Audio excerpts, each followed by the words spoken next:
Halo guys, kembali lagi bersama saya Stephen di channel Broview Series. Kali ini saya akan melanjutkan kembali alur cerita film dari Snowpiercer. Dan sekarang kita masuk ke season 1 episode yang kelima dan keenam. Untuk itu sebelum masuk ke ceritanya, seperti biasa siapkan apa? Ya tentunya Kopai dan Utbray untuk menemani kalian dalam menonton alur cerita film ini.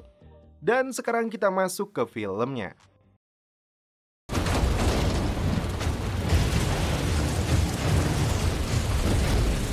Di awal film, diperlihatkan Lilah Junior alias LJ Volger ditempatkan di sebuah sel yang berada di Snowpiercer.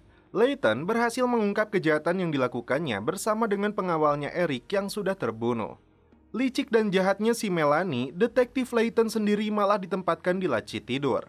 Sesuai peraturan yang dibuat oleh Tuan Wilford dan demi menegakkan hukum yang berlaku di kereta ini, LJ harus menjalani sidang peradilan. For the chance to prove it.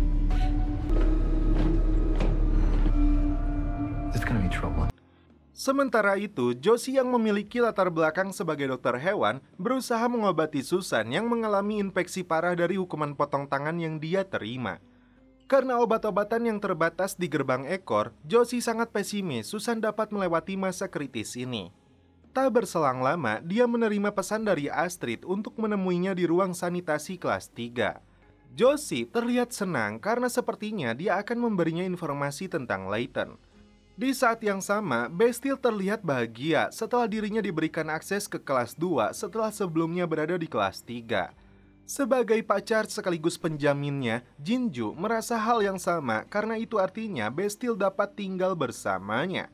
Dan setelah itu mereka pun celepot. Orang tua LJ berusaha mencari cara agar putri mereka tidak mendapatkan hukuman. Sebagai sultan terkaya sekaligus investor terbesar untuk Snowpiercer, mereka tidak mau kehilangan pewaris satu-satunya. Yang mengejutkan, ternyata Volger menggunakan bola mata palsu di salah satu matanya. Meskipun disebut sebagai psikoplok, LJ yang masih memiliki sifat kekanak-kanakan ini dengan konyolnya ngolomoh bola mata ayahnya. Mau tahu apa yang terjadi dengan matanya? Lanjut! Ruth memberi tugas kepada Tristan untuk mempersiapkan ruang ini untuk agenda pengadilan. Tiba-tiba, seorang penyusup dari gerbong malam menyamar menjadi pelayan memberikan sebuah hidangan kepada penumpang kelas 1. Saat dibuka, ternyata isinya cucunguk. Melanie langsung menemui orang yang sangat berpengaruh di gerbong malam, yaitu Audrey. Perbuatan itu diakui Audrey sebagai bentuk kecaman karena menganggap pengadilan yang akan digelar sebatas pura-pura. Alasannya, 3 korban berasal dari kelas 3, sedangkan pengadilan ini digelar oleh para juri yang berasal dari kelas 1 dan kelas 2. Semakin terlihat jelas bentuk diskriminasi sosial hingga hukum yang hanya berlaku bagi mereka yang memiliki uang. Karena itu, kelas 3 berhak ajukan petisi kepada Wilford dalam perselisihan buruh dan masalah jurisprudensi. Audrey meminta kepada Melanie untuk membentuk pengadilan baru yang berasal dari perwakilan tiap kelas dan delegasinya untuk mengawasi pengadilan. Melanie sempat menolak, tapi permintaan Audrey ini tidak main-main karena kelas 3 menurutnya punya power untuk memainkan sistem di kereta ini. Setelah itu, Melanie menemui Dr. Henry untuk mempertanyakan efek obat suspensi yang diberikan kepada mendiang Nikki. Selain terjadinya kebusukan, jaringan adrenal dan kurangnya hepatik, yang paling parah adalah efek kejiwaan atau kehilangan akal akibat racun yang terdapat di dalamnya. Tercatat, ada 400 laci yang telah dipersiapkan dan Melanie tidak ingin program pentingnya ini bermasalah. Pendapat yang sama diutarakan Bennett dan Javi jika kelas 3 menginginkan kesetaraan kursi di pengadilan. Karena itu, mereka yakin keluarga Volger tidak akan diam saja. Masalah yang muncul dari berbagai sisi membuat Melanie sesak nafas. Dia mengajak Bennett untuk masuk ke ruang pribadinya dan setelah itu mereka pun celepot. Atas nama Tuan Wilford yang sosok sebenarnya tidak pernah ada, Melanie mengambil keputusan untuk menerima petisi kelas 3. Setelah dilakukan pengocokan, satu persatu juri yang berasal dari kelas 1, kelas 2, dan kelas 3 dipanggil. Our primary teacher, Mary Elizabeth Germaker, Walter Fleming. Penumpang kelas 3 menyambut baik pengadilan baru ini. Sementara itu, Josie telah sampai di ruang sanitasi. Tak buang waktu, dia berganti peran dengan Astrid. Sampai saat ini, Astrid tidak tahu keberadaan Layton. Namun seorang pemelihara bernama Terence akan membantunya. Josie akan menemukan Terence di pasar dengan petunjuk sebuah gambar kupu-kupu. Setelah 3 juri berkumpul, Bastille dan Oz memandu para delegasi dari kelas 3 untuk menuju ruang pengadilan. Sementara itu, Folger dan istrinya masih memikirkan cara untuk menyelamatkan putri mereka. Folger begitu yakin juri dari kelas 1 dan kelas 2 mudah diintimidasi. Setelah berkeliling di area pasar, Josie melihat gambar kupu-kupu itu di sebuah ember. Tiba-tiba, si Ece anak buah Terence menodongkan pisau ke lehernya untuk menyambutnya di kelas 3. Terence cukup terkejut saat Josie mengatakan Layton tidak pernah kembali ke ekor. Detektif yang berhasil mengungkap kejahatan terbesar dalam sejarah kereta itu diduga ditempatkan dalam laci. Karena semua orang sedang sibuk dengan pengadilan, ini waktu yang tepat bagi mereka untuk menyelinap ke ruangan yang paling ditakuti itu. Sultan Folger yang didukung keluarga Sharma dengan kekayaan 400 juta dolarnya mencari dukungan dari Komandan Gray untuk mengambil alih kereta dari tangan Wilford. Folger bahkan menyebut Melanie adalah orang pertama yang harus pergi. Salah satu dari mereka justru melaporkan hasutan ini kepada Melanie. Menurutnya, Komandan Gray memberikan jawaban ngambang antara setuju dan tidak. Setelah juri, para delegasi dan terdakwa dihadirkan. Ruth memberikan kata sambutannya jika pengadilan ini digelar untuk menjaga mesin abadi ini dari kejahatan, persekongkolan, atau pengabaian. Lila Folger Jr. didakwa atas 2 kasus pembunuhan. Setelah itu, pengadilan pun dimulai. Roche menunjukkan bukti kejahatan yang dilakukan Folger Jr. ini dari kamar tidurnya, yang ternyata isinya adalah alat paling berharga bagi seorang lelaki yang dipotong kemudian diawetkan sebagai koleksi pribadinya. Tak hanya itu, senjata yang digunakan untuk memotongnya mereka temukan juga. 1 saksi ahli dan 2 saksi lainnya termasuk Jinju mengaku menjadi sandera Lilah dan Eric. Dirinya hampir saja terbunuh oleh kemarahan mereka. Giliran Audrey ikut bersaksi untuk memberatkan pelaku. Anak didiknya Nikki yang dituduh sebagai pelaku harus menjadi korban dari kebejatan LJ yang berasal dari kelas 1. Keadilan harus ditegakkan, tidak pandang bulu. Orang kaya dan miskin sama saja di mata hukum meskipun mereka berada di atas kereta dengan 1001 gerbongnya. Suasana menjadi riuh setelah kesaksian Audrey itu yang didukung para delegasinya. Sidang rehat sejenak sebelum mendengarkan pengakuan terdakwa. Sementara itu, Terence dibantu anak buahnya dan Josie menyelinap ke ruangan laci. Si Ece berhasil mencuri kunci laci tersebut dari sakunya Dr. Henry. Bukannya membantu menemukan laci yang ditempati Layton, Terence dan anak buahnya ini malah sibuk mencuri obat suspensi untuk mereka ramu kembali menjadi kronol atau narkoboynya para penumpang Snowpiercer. Mereka berdua kemudian pergi lagi, sedangkan Josie harus berjuang sendiri menemukan Layton. Sebelum sidang dilanjutkan, Lilah memberikan ancaman kepada Melanie. Faktanya, saat berusia 7 tahun, putrinya itu ternyata yang mencongkel mata Folger. Lilah berjanji akan melakukan balas dendam yang tidak pernah dia duga sebelumnya jika putrinya mendapatkan hukuman. Setelah dilakukan sumpah, Lilah Junior mengaku mencintai Eric. Dia juga tidak menyangkal jika mereka berdua telah membunuh kedua korban dan memotong alat celepotnya. Yang perlu mereka ketahui sebelum Sandwise dibunuh, dia mengaku sebagai informan Tuan Wilford. Dia mengatakan persekongkolan dan kebohongan mengambil alih kereta kita yang indah ini dari ujung kepala hingga ekor, dari bagian tani hingga laci. Seperti halnya Bennett dan Javi yang mendengar lewat pengeras suara, Melanie pun tampak terkejut karena dia khawatir seluruh kebohongannya akan terbongkar. Sementara itu, Josie tidak menduga 2 anak yang berasal dari pengekor berada di dalam laci. Di akhir pengakuannya, LJ meminta maaf sekaligus minta diampuni dari seluruh kesalahannya. Pengadilan kembali ditunda sebelum juri menyampaikan keputusannya. Setelah membuka beberapa laci, akhirnya Josie menemukan Layton. Melanie tidak menduga sebelumnya jika Lilah Junior mengetahui tentang rahasia laci. Apakah itu artinya dia tahu juga jika laci masih dalam tahap percobaan dan efek buruknya? Melanie mengambil keputusan untuk mengirim pesan kapsul ke ruang mesin. Saat Javi membaca pesan tersebut, dia sepertinya kecewa dengan keputusan Melanie. Tak buang waktu, Josie langsung mencabut satu persatu alat yang menjadi penunjang hidupnya Layton. Saat Bastille dan Oz melewati ruangan laci, dia melihat pintu tidak terkunci. Setelah masuk ke dalam, Bastille melihat salah satu laci tidak tertutup dengan sempurna. Saat dibuka, ini yang terjadi. Layton. Bastille memilih untuk memukul rekannya sebelum dia menangkap mereka. Terdapat sisi baik dalam diri Bess, karena seharusnya Layton berada di gerbong ekor. Pengadilan kembali dilanjutkan. Ketiga juri sepakat mengambil keputusan jika Lila Junior dinyatakan bersalah atas semua tuduhan. Kapsul yang disebut keputusan dari Tuan Wilford dikirim oleh Bennett untuk dibacakan di ruang sidang. Saat Ruth membacanya, Tuan Wilford mempertimbangkan usia muda LJ, karena itu dia dibebaskan dan dikembalikan kepada orang tuanya. Hampir semua pengunjung pengadilan ini tidak percaya, tapi siapapun tidak berhak untuk menolak keputusan dari pemilik Snowpiercer itu. Pasukan dikerahkan untuk menjaga ketertiban pengadilan ini. Josie dibantu Bastille membawa Layton kepada Jarrah. Josie meminta bantuan mantan istri Layton ini untuk menyembunyikan dan mengurus Layton karena dia harus kembali ke ekor. Secara pribadi, Melanie meminta LJ untuk merahasiakan tentang laci itu. Karena telah dibebaskan, LJ pun menyanggupinya. Sesuai yang pernah diutarakan si dokter, efek samping tentang kejiwaan akan dialami mereka yang dikeluarkan kembali dari laci. Itu yang terjadi kepada Layton saat ini. Pikirannya teringat saat dia dan pengekor lainnya memakan jantung dari seorang gangster yang mengganggu ketertiban ekor.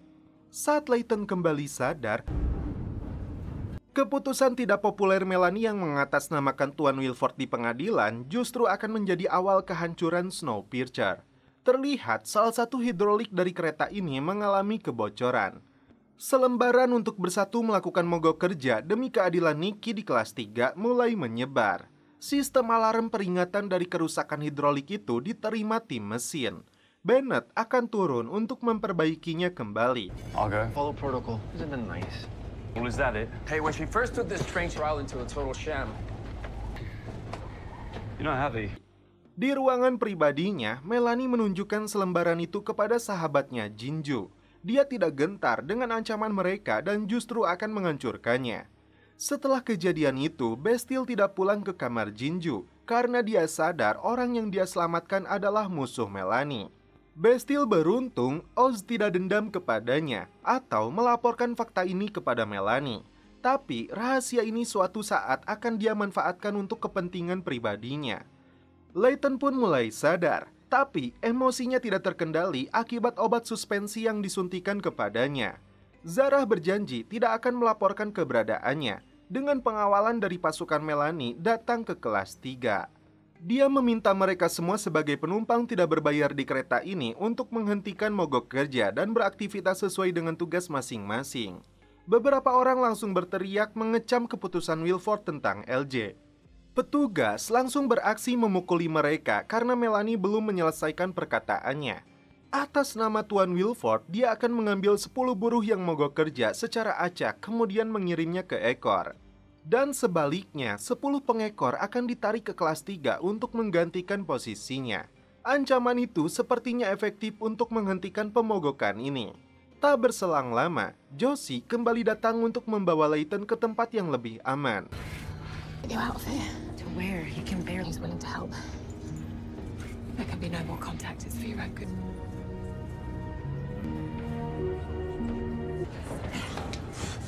Out of the tail. Stop train. Wait. Layton memberitahu sebuah rahasia kepada Josie jika Tuan Wilford tidak pernah ada. Dia hanya ilusi yang dibuat Melanie agar mereka semua menurut. Rahasia ini harus mereka simpan sampai menunggu saat yang tepat. Setelah turun, Bennett akhirnya menemukan sumber kerusakan.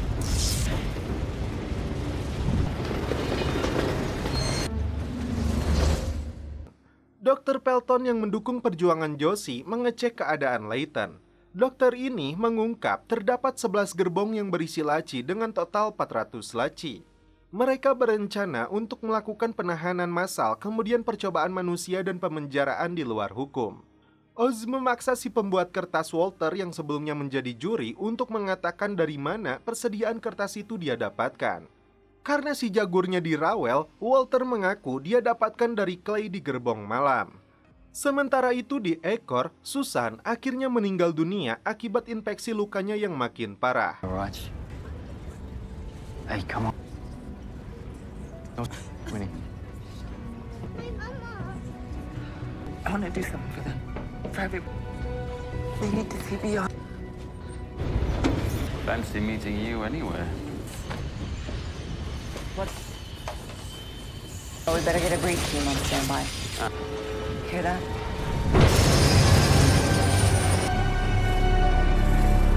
Dr. Pelton menunjukkan data orang-orang yang masuk dalam daftar hitam yang dianggap sebagai musuh penguasa Snowpiercer. Selain Layton dan Josie, rupanya dirinya pun masuk ke dalam daftar tersebut. So, When you the one they coming for? Petugas keretakan dipanggil Melanie untuk membantu Bennett memperbaiki kerusakan. Di kelas itu juga, Miles berhasil menyelesaikan latihan dari Melanie. Anak Josie yang bercita-cita menjadi insinyur ini sepertinya akan dipersiapkan dalam regenerasi ahli mesin. Zarah mengatakan kepada Audrey jika dirinya kini sedang hamil anak dari Sen. Layton yang masih belum stabil tiba-tiba mengambil pisau operasi kemudian berlari untuk mencari Melanie. my kid.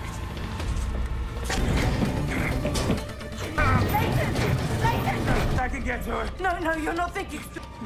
God damn it, Layton! Saat Melanie akan memantau proses perbaikan, tiba-tiba Layton muncul menodongnya dengan pisau. Let's lift her up!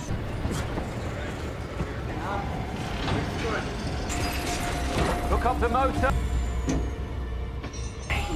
Hello, Mr. Wilford. Ancient thoughts, they get thrown in the drawer, yeah?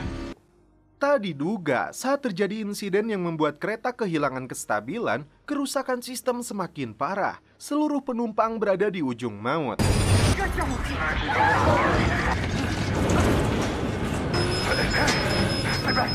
Melanie memohon kepada Layton agar dirinya bisa memperbaiki kerusakan itu. Dia sadar dengan kesalahannya, tapi laci itu bukanlah penjara. Menurutnya, itu sekoci penyelamat. Seluruh eksperimen manusia bisa dibatalkan oleh tumbuhnya lumut. Jika ketertiban sosial runtuh, sumber daya dan mesin gagal, maka harapan terbaik mereka adalah menunda kehidupan, dan itulah tujuan dari dibangunnya laci itu. 400 orang yang dipilih untuk keragaman, kesehatan, dan keahlian akan memberi kita peluang berjuang di sisi lain. Layton akhirnya membebaskan Melanie untuk memperbaiki kereta ini. Dengan pakaian khusus anti dingin, Melanie akan turun untuk memperbaiki hidrolik yang terlepas. Telemetry fail. Physical, when I suit up. Hydraulics, Pokey. You don't know the specs. Javi, can you hear me? What the hell's going on, guys? How long till Torreta Canyon? 14 menit waktu yang tersisa sebelum kereta ini mencapai ngarai Torreta. Jika terlambat 1 detik saja, dipastikan kereta dengan 1001 gerbongnya ini akan jatuh. Terungkap, Melanie sendirilah yang merancang Snowpiercer. Salah satu pengekor dengan kemahirannya dapat menggambarkan penampakan di luar kereta, mirip dengan proyektor yang menyoroti layar. Kereta akhirnya sampai di sebuah jembatan, sedangkan waktu yang tersisa 6 menit lagi. Guys, I'm at the 6 minutes. Melanie berusaha menggapai kabel hidrolik itu, namun belum berhasil.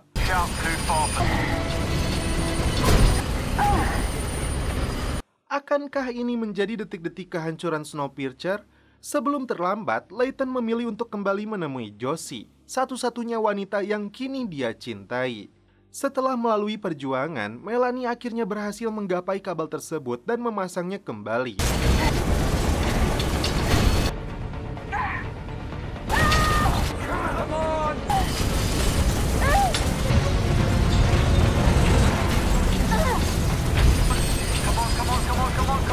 You alright, Mel?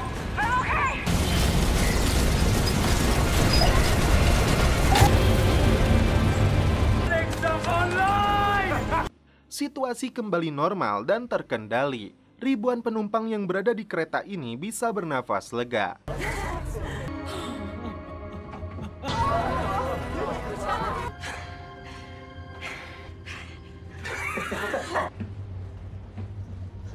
Kini kita tahu sisi lain dari Melanie. Meskipun dianggap sebagai penjahat yang menerapkan peraturan dan keputusan yang seringkali diskriminatif, tapi perjuangannya untuk menyelamatkan ribuan penumpang kereta ini patut diacungi 2 jempol. Sedih bercampur bahagia saat Jinju kedatangan Bastille yang dia tunggu-tunggu. Meskipun pacarnya ini tidak mau jujur dengan apa yang terjadi.